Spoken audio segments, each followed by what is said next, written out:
What's up, y'all? It's your boy, KevOnStage. And Miss KevOnStage. Who is doing her best to speak up. She just doesn't have a loud voice. I don't. Y'all bear with her as the Lord just continues to deal with her and work on her. You need to buy a mic. Ain't nobody got money for that. I want to make this as easy as possible.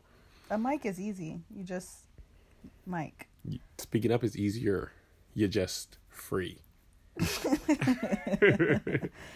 So one of Melissa's ideas that I think is good, and it's going to help us talk about, or it's going to help us have the podcast consistently, is we want to open up the podcast topics to stuff outside of just love in the hour. We're in love and we're talking about stuff for hours. So there. Okay. And that way we always have something to talk about, and you guys have something to listen to when it comes to, you know, the point of view of a young married couple. So give us the freedom to talk about other stuff, and we'll give you more consistent podcasts. Deal? Deal. Liz, what is on the agenda today? So, do you want to run your announcements, or brother secretary? I do. This podcast is brought to you by the Love Hour Live Tour, which is sponsored in part by Kevin and Melissa Fredericks, and also the Real Comedians of Social Media Tour. Tickets are available now, KevOnStage.com, under tour or shows.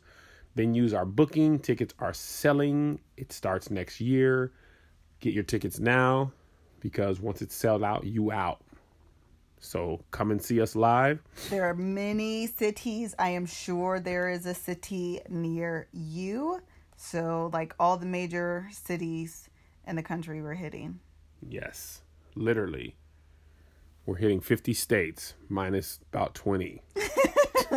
25. South Dakota, North Dakota, you out. You out. Sorry. Non-continental, Montana, that would be Alaska, Hawaii, you out. You out. Minnesota, you out. No, Minnesota? University of Minnesota. We're at the University of Minnesota. Okay, you win. New Mexico, though. Out. Nah. Idaho. Idaho's out. Out. Oregon, go to Seattle. There's a chance for Oregon on the next go round, but for now, that's probably not a chance for Oregon. I'm sorry, Portland. You're just gonna have to go to Seattle. It's just the way it is. You knew that when you decided to go there. So anyway, you can support this podcast by buying a ticket to the Love Hour Live. We just need 5 people to get $500. That's all we need. And there's a blessing with your name on it. Ooh, yeah. All right. Please go buy tickets. Now let's get this party started, Liz. So, I had a very interesting last 45 minutes of work today. My coworker, who is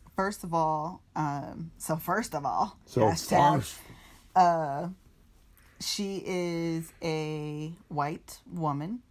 I do know that she voted for Trump. And I know y'all already already. But you need that information because you'll understand my point of view, immediately. So I know this. We've had this conversation before that she voted for Trump. She now, I think, regrets it, but still yet that's who she put on her ballot. And so she shows me this text, literally the last 45 minutes of work. I really think she just didn't want to work the last 45 minutes of work because our bosses are out of the office, and I think she was just kind of tired and brain was fried and was like, I just kind of want to talk and goof off the last 45 minutes. So she comes over and she shows me this text message, this post on Facebook, and it's like a list, and I didn't read it all, but it was a list of all these different athletes and the crimes that they committed. So I had O.J. Simpson, Ben Roethlisberger, who's NFL the dog athletes. guy? NFL athletes. Michael Vick. And who's the guy whose wife was in the elevator?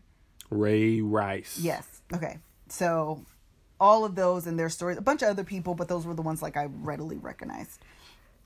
And I literally said out loud, I understand what's happening. I don't want to read this anymore. Like, I disagree and I don't want to read anymore. And she goes like, no, just read the bottom. So I go to the bottom, which what I thought was the bottom. And it says something to the effect of, nobody was protesting these guys when they were committing these crimes. Why all of a sudden now everybody wants to protest and kneel at the national anthem. They're all nothing but thugs. So then I'm like, I'm done. I don't want to read this anymore. And she's like, no, read this. Like, I get the picture. I don't want to read this. So I go to the very bottom. You're done, though. Yeah. And it's just statistics on, like, domestic violence in the NFL and just, like, all different statistics about how bad NFL players are. So, again, I'm like, I've seen these statistics before. I'm very well aware. I know plenty of people. She's like, I was astonished that these were the statistics and nobody is protesting this, that, and the other. And don't you think that's weird? That... First, that Colin Kaepernick isn't using his platform for good and that he's not protesting all these other things and yada, yada, yada. So I'm frustrated. I'm literally hot, like to the point where I literally like start sweating because I'm like frustrated and I don't want to have this I don't like having these conversations at work anyway. And she's not understanding I don't want to talk about this. So you want to go at it? Let's go at it. So I'm like, although I did good, y'all. I did. I do think by the end I did good. So anyway, I'm like, okay, so first of all, Colin Kaepernick, I keep calling that man Colin. Colin Kaepernick is not protesting the American flag. I said that's the narrative that's being told. What he is protesting is police brutality and their interactions against unarmed black men. That is what he is protesting. That has changed. The narrative has changed such that it is now about the flag. So disrespecting the flag, no, that's not what this is about. The narrative has changed. That's number one. Number two, and I literally said, did you know that he talked to a veteran and was like, I'm thinking about doing this, but I want to make sure that it's respectful. What do you recommend? And the guy told him to kneel instead of sit. And she was like, oh, wow, I didn't know that. How come the veteran didn't come out and say that? And I said, he did. And she goes, I didn't know that. And I said, you don't know that, number one, because your circle of friends, I'm sure, has the same views as you. And if you believe a certain narrative, you're only going to have your views reinforced. Yeah, well, not only that, but you're only going to present evidence that supports your case. Yeah. No one's in the business of, presenting an argument and losing. So you're only going to present evidence that supports your case. So if all of you guys believe the same things, you're all going to be posting things that support that narrative. So of course you don't know. I'm not surprised you don't know. That's why you don't know. Right. And so she then, and then I said, and everyone has a right to protest things that they're passionate about, things that hit close to home to them, things that mean something to them. That is their right. No one has to be the poster child and protest absolutely any and everything that there is possible to protest. That's not, no one is subject to that. And why would we now hold this man to this because he's doing something that you disagree with and not like the American Cancer Society, who isn't protesting autism? Right. And why, you know what I mean? Like, no one, you can protest a cause, period. So anyway, the conversation kind of went round and round, and I did get very frustrated. And I listened to another podcast called The Brilliant Idiots, which I love. It's one of my favorite podcasts because sometimes they're absolutely brilliant and then sometimes they're absolutely idiots. But one thing that I do think, or one thing that they say that is quite brilliant, and something that I actually subscribe to, and part of the reason I calmed down was because I do believe that we have to allow people the space without judgment to be ignorant. Right. And I do not believe my coworker is a racist. I do not believe that her intentions were bad. Mm-hmm. I just think that she's ignorant and just really had no idea. I think she grew up much differently than I did. The true term of ignorant, not I'm being mean, call you ignorant. Right. Like you really don't know. She really just didn't know, doesn't have reference to another perspective. And so, and I think that's really what the conversation was about. She wanted to hear the perspective of someone other than her normal circle of friends. Her normal circle of friends. And once I understood that, I calmed down. Yeah. Because I do believe if I'm the only black woman, probably the only black person. That is crazy, first of all. Yeah, and actually that may not be true. But you're one of a few, though. One of few. where she feels comfortable enough, which, mind you, I haven't even known this lady long. She's very new on my team, less than 6 months. But if she feels comfortable enough, or at least respects my view as much as to ask the question, I should at the very least honor it. Instead of immediately labeling her a racist, which I did do, not out loud, but in my mind. Because, again, the background that she is she voted for Trump. I'm like, okay, so she just wants to argue and be offensive, and she's a racist, and I'm not here for it, so we're going to cut this conversation off. And that really does a disservice to her. Yes. Because if her intent is to learn, and you don't give it to her, and I don't give it to her, she you moves know better. on than her in her ignorance. Oh yeah, I guess you're not no better, but she moves on her ignorance. Yeah, especially if her heart was genuine to learn, and and there's nobody else to talk to her. Then who's going to tell her? Exactly. Or who's going to inform her? So by the end, it was a good conversation, but it was eye opening, because we had another conversation about another situation, and I won't go into the details of it, but she was really like, I don't understand why, this person was fired over a person bought a watermelon to a picnic, is essentially the story. I don't understand why he was fired. Like, it was just a picnic, and watermelon is picnic food. And I'm like, how do you not understand that this is offensive? How do you not understand that that wasn't a good idea? Well, there was 95% black people at the picnic that were his subordinates. That was the key. Yes. Like, I just don't. But some people really, and instead of assuming, because when you are black in America, you grow up with a different consciousness. You just do. You just do. From a young child, you're aware that you're black. From a young child, you're aware that you're black and you're a woman. You're aware that you're black and you're a young man. Like, you just grow up in a different consciousness. And everyone doesn't, if you're not black or if you're not a minority, you don't grow up in that same awareness. Right. You don't it's funny that you mentioned that. Like, interaction with the police is not a common thing for most people. But I was getting pulled over by the police when I was in middle school. And I told her that. Walking with a group of my friends in the daytime on a military base. And they were like, what are y'all doing? And like, we're coming home from the store. Like, and my friends were like tripping. And I'm like, and this is before, this wasn't like a, police. None of this stuff was common. Yeah. But I remember being like the diffuser of like, officer, we're just walking home. We don't mean no harm, blah, blah, blah, blah. But that was a common thing for me. That's been happening to me my whole life, so I totally agree with your whole, like, when you're black, the world is different for you. And you're acutely aware of how you're seen, how we were talking about this at work. And by the way, you ain't supposed to be talking about politics at work. And it's so funny because I know, and I tried not to. I really, truly, literally said aloud, I disagree and I don't want to talk about this. Stranger danger. Can't get any more clear than that. Right. That it's pretty clear and very succinct. Like, there wasn't a lot of fluff there. I disagree and I don't want to talk about this. That's pretty concise, pretty clear, pretty succinct. And she just was not going to let it go. Like, she just wasn't. She wanted to talk. It'd be like that, though. It does. It's funny because your job and my job are so different. We are young. There's probably not one person in my office that voted for Trump. Black, white, Mexican. Yeah. Older, young. And I know at one time. One guy, maybe. I'm not totally certain on him. That's hilarious. One guy might have. I just thought about it. He popped in my head like, I don't know about y'all, but that's hilarious. MAGA. I know for certain that work there now, too. That have previously worked there, in total 4. That voted for Trump? Yes. Dang. One guy actually had a sticker on his car. Make America Great Again? Yes. Did you sock cuz? No, I didn't have that many interactions with him. Actually, low key, that's not true, because I actually think he's one of my friends on Facebook after he quit. Wait, he became your friend after he quit? I think when people leave. Yeah, now I can tell you how I really feel. I think. Yeah, actually, I haven't seen him post in a long time, so maybe it's not anymore. But yeah, one of them was.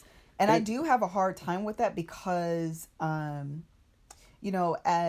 I consider myself to be a good worker, I know actually that I am a very good employee and I do a really good job at what I do. And I do have a hard time reconciling sometimes people that like me and not honor, but respect what I do in like the professional world. And then can turn around and like vote for Trump or support Trump, or you know what I mean? Well, the thing is, as hard as this is, people vote in their own self-interest.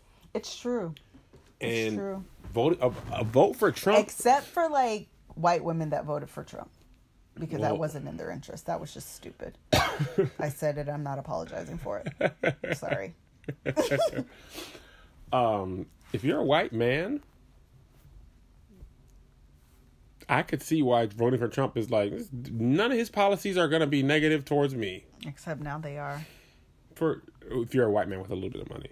Yeah. Oh, yeah. Middle class and up, that's your vote. Like, I'm not even like, outside of the racist stuff that he said and all the other stuff. The thing about Trump that I always thought was interesting is how quickly, like, other candidates were lost. Like, they were out of races. Like, Howard Dean was lost just for going, woo! Yeah. Like, that was enough, But I think it's because the same way we were talking about, the consciousness of when you're black, he tapped into a consciousness that we didn't know was there. We knew it was there. Well, you're right, actually. We did know it was there, but it was like, it was overwhelming. Well, the thing that he allowed you to do, and here's my thing, okay, and I know I might not get a lot of agreement on this. I don't think everybody who voted for Trump was racist. I think a lot of people are. I think a lot of people just hated Hillary Clinton and just couldn't get with her. There were some black people who were Haitians who were like, I can't forgive her for what the Clintons did to Haiti. Yeah. And I don't care. Yeah. I'm not voting for her. I don't know that they voted for Trump, but they were not going to vote for her. But what he allowed you to do was a vote for him kind of like could have struck a chord with you in a part that you're not even ready to reveal. Well, and that's what I mean when I say it was overwhelming. Like, it was there, but it was under wraps, and it was kind of quite. Some people, it was more obvious, and you can tell. And obviously, we live in America. We understand race relations in America. But to really see it displayed was very overwhelming. It was. I mean, it's one thing when it's the police and it's like policies and it's more institutional, systemic, hidden redlining. Like, I'll give you an example. I didn't even know this. So before Airbnb got called out for like not renting to black people, I had gotten rejected from Airbnb so many times and I could not figure out. I was like, what am I, like, I don't understand. I was trying to take you to Santa Barbara and like 3 separate people, like I had ready to book money, like all that stuff. 3 separate people were like, just like, no. And it didn't even click until much later when they're like, oh, if you have, blackface, you're X% more, likely for people to turn you down. Like, almost everybody has a great experience with Airbnb. And I was just like, man, I keep getting declined. Like, and I never even thought about it. And then I was talking to Lou about this, and he said the same thing used to happen to him all the time. And he switched his profile picture with a white girlfriend of his to make it seem like they were a couple. And he never got declined again. Wow. With him by himself, he was like maybe 50%. Like, he would have to apply to that many more Airbnbs because people would say no to him.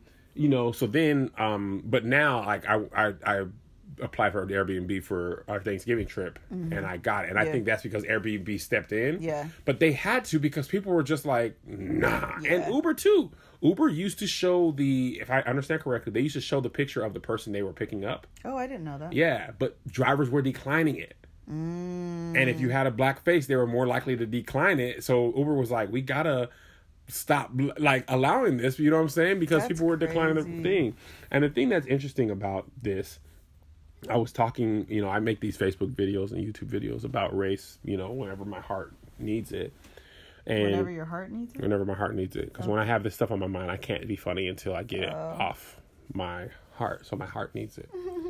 So anyway, in one of the videos, I was talking about how, the conversations that we have to have with Zay and JoJo at 8 and 6 and 9 and 7 and 10 and 8 are not ones that other parents have to do. And, a white person, like, when I was talking about hoodies, and I told Zay and Joe, we were walking down the street, and I told them to take their hoodie off, and they were like, man, my head is cold. Why? Yeah. This is like what this is designed for. Right. And I was telling them, because I don't want them to get, now they're small now, and they might not look intimidating, but Isaiah's going to be fairly tall. Yeah.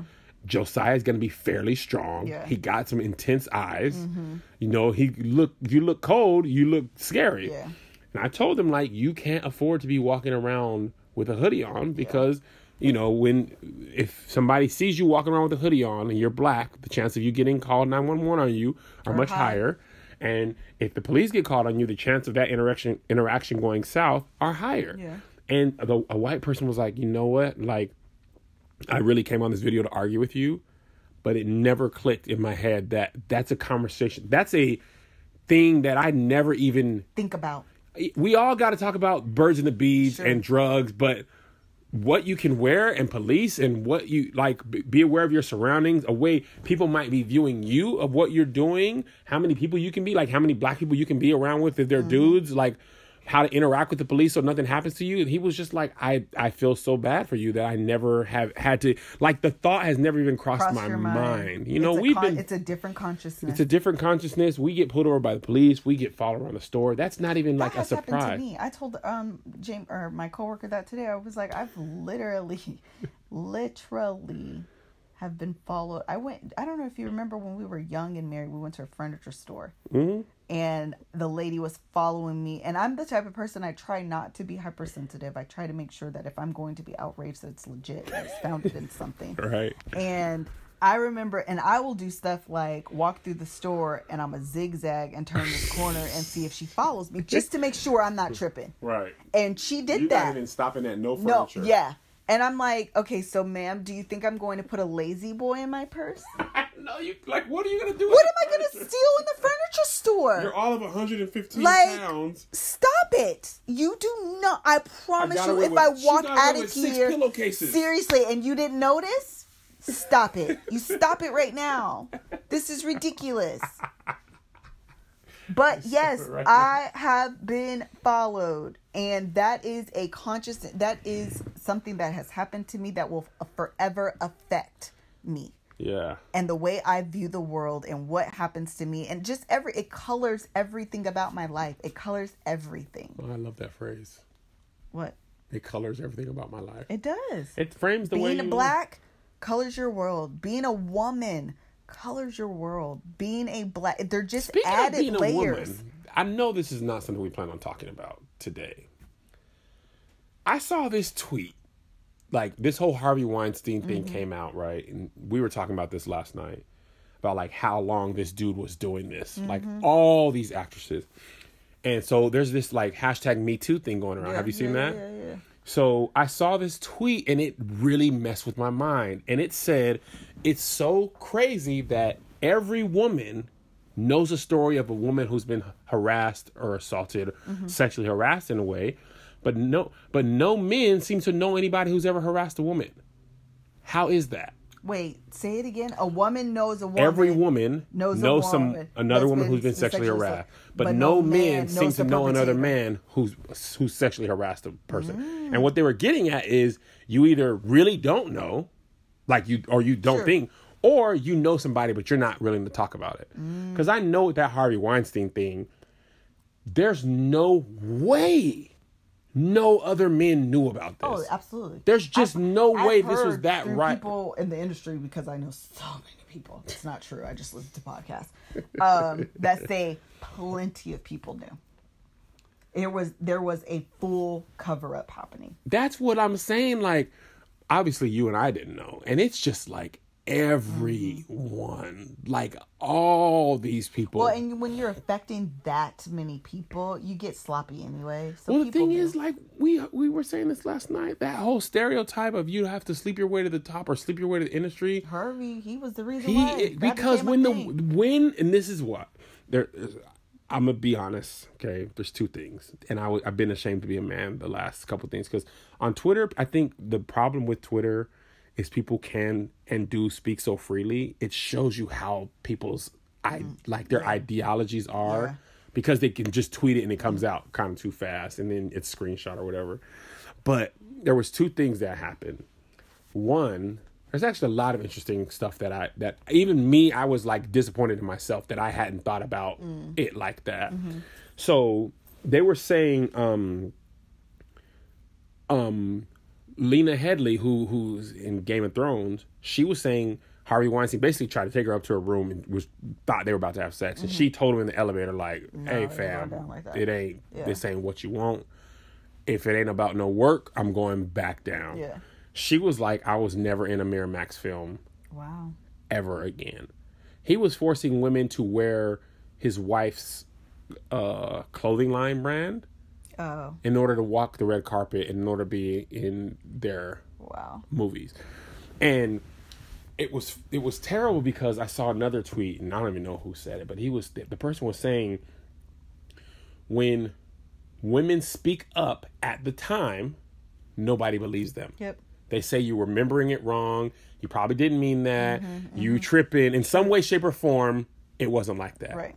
When they speak up much later, and it comes out that it's true, we say, why didn't you speak up sooner? Yeah. So when you're a woman, there's really nothing you can do. Yeah. Nobody's trying to listen to you. Nobody's fighting for you. Nobody's defending you. So you end up just having to grin and bear it. And you're in a society that's designed to shut you out, right? And quiet you. Hollywood is all directors and producers and studio heads and agents. And like it's men heavy. What? Yep. Men heavy. Like how the number of women that's ever directed a feature film. I was writing, and this is again me being guilty too. There's this test, and I can't remember what it's called, and it said there's in a movie. There is very rarely a scene with no women.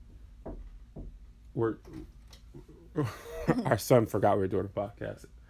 Is it homework? No. There is very rarely a scene with 2 adult women talking about. There's very rarely a scene in a movie with 2 adult women and no men in the scene talking about something that's not related to a man. Okay, bring it in here. Okay. Guys are just gonna have to hear this because we don't feel like editing the podcast. So he wants this to turn in as soon as possible. Okay, Fall Festival. Okay, mommy will sign it and we'll give it to you after we're done. Okay. So again, I'm gonna rehash this because JoJo had to have this signed at this moment in time. There's very rarely a scene with 2 adult women in a movie talking not to a man or not about a man. And even in the stuff like Family Exchange, I didn't have that. Like it was mostly families. Yeah. And then you start going through movies and it's very rare that even happens. And so a lot of this stuff, and that's the ignorant thing that you were talking about way earlier about like some of these things you don't even know because, like, we were talking about people who like that Detroit movie. It was about the riots in Detroit and all that. I have no idea what movie it's a movie about these riots in Detroit and how the cops treated black people, written by white people from Australia. Oh, wow. Yeah, and people were like, what? Why would you have white Australians write a movie about the black struggle in Detroit in 1970? That's funny. When there's black people from Detroit, like writers, like I know 2 off my head who are black and from Detroit. But that's the type of stuff that happens all the time. So what did we learn here, Kevin? Well, I don't know if we learned anything. America tripping right now for show. And the tickets are on sale for the love of our life. I think that people will forgive us for not having a lesson here. No lesson? Podcasts can just be about getting your thoughts out. One lesson is don't talk about politics at work. That is a lesson. But actually, okay. Yeah. I agree with that. What I'm about to say. I don't know. I actually absolutely agree that you shouldn't talk about politics at work. And I'll tell you why, because you still have to work with these people. If the conversation didn't end well, if I didn't think her intentions were pure, you got a problem tomorrow. Tomorrow I have a problem. You bumping her at the water cooler like, would you want some water? Too bad. I just peed in it. Be messing with you at all. But the other thing that I think is actually even more important than that, because she wanted to have the conversation. Right. So I think the other thing that's really important, especially we as black people, if you're listening to this and you're a black person is learning to take the time. If someone is genuine in their intent, instead of, and I said this to the girl, this is the lesson, Kev. This is the lesson. Okay. You ready? Yes. I said this to my coworker. I said, instead of living in offense, what we need to do is say... Offense. Okay. Yeah, not offense. Yeah, living in offense. Is say, if it is not your intent to be offensive, it is not your intent to make me mad. Right. How about I look at this from your perspective? Mm-hmm. How about you also take the moment to look at it from my perspective? Right. And then we can come together and move forward. So as an example, we were talking about the watermelon situation, and she was just, he should not have been fired. And I don't know necessarily that he should have been fired, but what I said, what was missed here is the opportunity to tell the guy why this was offensive. Yep. The opportunity to teach him, if he's really that ignorant and unaware of American history, taking that moment and saying, so listen here. Right. Steve, let's have a conversation about why this is offensive and how you can do better in the future. Yes.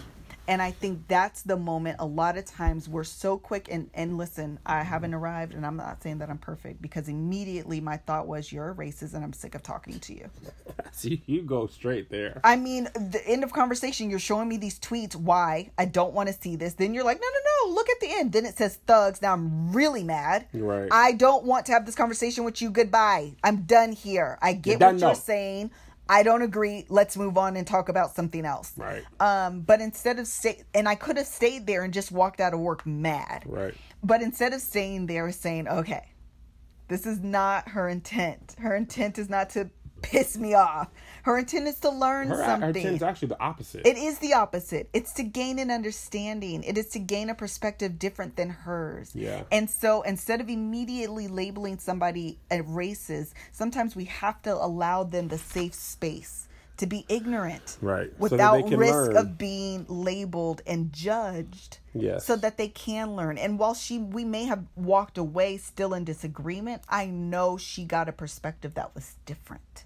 And that's the thing about being black. You just want to be able to challenge someone's differences. We always got to be educating, explaining, and understanding. Man, I'm tired. I know. Why we got to know your stuff, know your history, so understand your stuff. That's why I'm like, girl, in 2017, how do you not know? But to her credit, like you said. No, but let me tell you this, Kev. There's 2 ways to find every answer you ever have. The answer to any question you ever wonder. You know what the 2 answers are? Google and experience. Jesus and Google.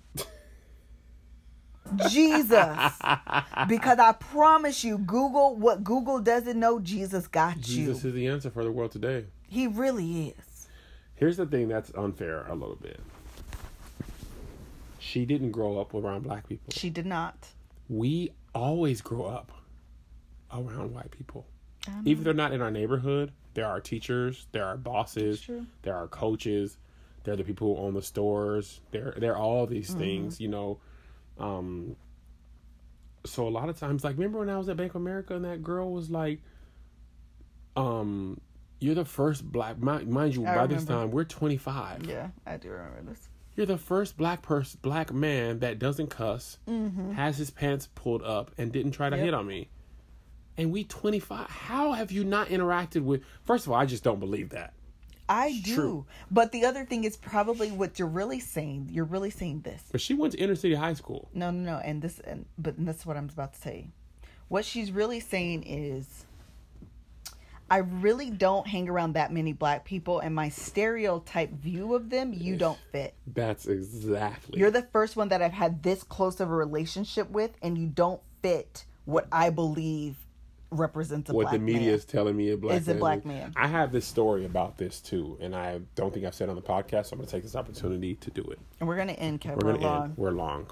Sometimes people like long podcasts. 34 minutes is really long for us, which is where we're at now. Joe Budden had a 2-hour and 50-minute podcast. I listen to Brilliant Idiots, and they're usually 2 hours.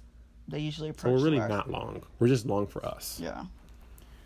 So we'll see what the audience says. I don't know why I've plugged the Brilliant Idiots podcast like 4 times now. I do love them. Shout out to Charlotte. Don't let me forget my point. Sorry. And Andrew Schultz, who gets on my nerves, though. We were watching this show called Sons of Anarchy. I love Sons of Anarchy. Sons of Anarchy is about a motorcycle gang who sold guns and sold drugs and was relatively criminal enterprise. We didn't have any feeling about motorcycle gangs one way or the other before that show. 7 seasons of it, I'm like Jax and Clay and Juice, and what was the mama's name? Gemma. They out here about that life. They on their way to commit crimes. After we watched the show, I remember seeing a group of motorcycle guys with, skull and crossbones on their back, whatever their name was. They weren't the Hells Angels, but it was some sort of like death and fire. Angels in college, right. So they drive by me on the freeway, and my thought was they probably going to commit some crimes. Yeah. And that was from one interaction, one show. Yep. Okay, that we watched over. Impressed upon you. Right? Now, take black people who have been in your news media, they criminal. Be in only your lifetime, bad criminals, all the way back to slavery.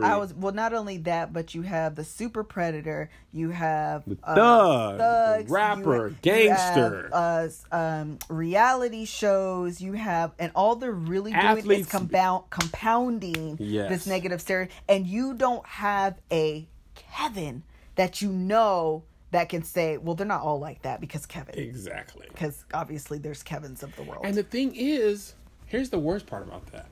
I know Sons of Anarchy is a fictional show. Right. And that thought still crept in my mind. The interactions that you see on your news daily, black men paraded across your TV screen in handcuffs every day, that's real life. Yes. So that's really going to affect you. Same thing, one of my coworkers is Italian at work, and he was like, do you think those mob movies paint Italians in it? Everybody thinks I'm in the mob or know somebody in the mob. And he was saying it's not as bad as being black, but it is absolutely a stereotype just because everybody loves The Godfather and Goodfellas and Casino. And you know what ends up happening too is that, and I've actually had this conversation at work, and people are like, no, Melissa, you don't really feel like you have to own that. But because I recognize, I've said this before, I am the only black person at my job. I'm literally the only black woman that has been hired there in at least 13 years. And I know that to be a fact. Right. That I feel a responsibility to represent the race well. I always feel like that. And they're like, Melissa, you don't have to. You could just be you. And I'm like, no, I am acutely and keenly aware that I may be the only black interaction that you have this intimately in your lifetime. Yes. And if that's the case, I don't want you walking out of here thinking all black women are, fill in the blank of some random, reality show. You got to carry the torch of the whole race. I have to carry the torch. So when you see that, you always know an exception to the rule. That's why we were talking about this on the last podcast, that we get, their relationship is fake. They can't always be that happy. No, ma'am. No, ma'am, Miss Pam. We're absolutely not always that happy. No, ma'am, Miss Pam, that this isn't a perfect relationship. However, you see enough of the negativity.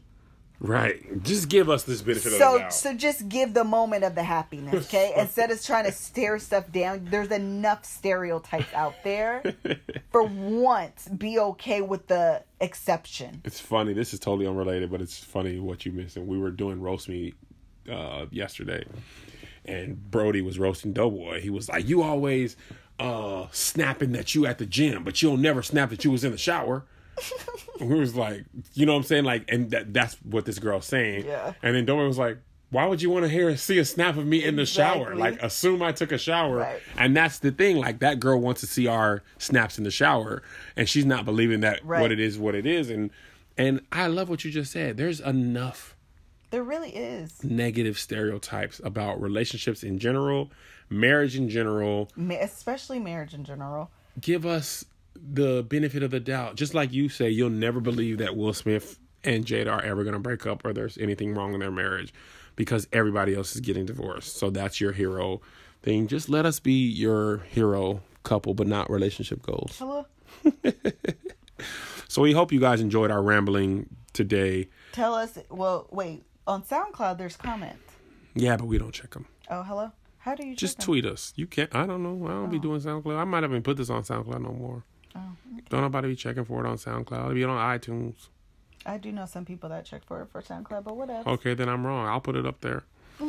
But let us know if you guys are okay with this, because if you ain't, it's going to be hit and miss again, and we don't want that. So just don't let us know. Well, I wasn't going to say that. I was going to say let us know your comments on race relations, or if you've had any interactions at work. Email us.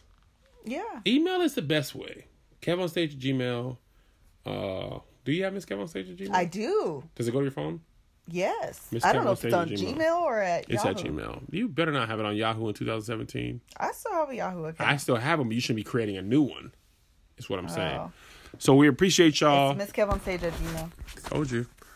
We thank y'all for being here, for taking the time to listen to this, for hanging with us. If you're still here, we're grateful. So God bless you. God keep you. And we'll see you at the Love Hour Live conference. Also, I forgot to say Harvey Weinstein's trash.